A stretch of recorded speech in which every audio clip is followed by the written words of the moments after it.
Letos je ta plezalna stena prvič postavljena na Lentu. Kako to, da ste se odločili za to? Ja, v bistvu smo se za ta projekt nekako odločili že od februarja.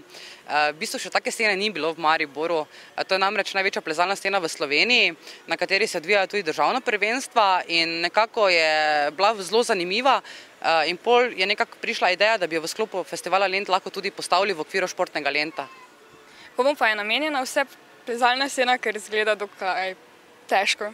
Ja, izgleda težko, ampak vsekakor je namenjena vsakomur, bom rekla, za otroke, primerna je v bistvu za začetnike in pa seveda za tiste resne rekreativne plezalce. S tem, da smo tudi imeli zdaj v soboto 2.7. smo imeli mednarodno tekmo za otroke. Zelo dobro je bila obiskana, otroci so bili zelo zadovoljni in zelo fajn je bilo gledati v bistvu, kako se povzpenjajo po teh smereh. Ali potekajo še kakšni drugi dogodki v sklopu te stene?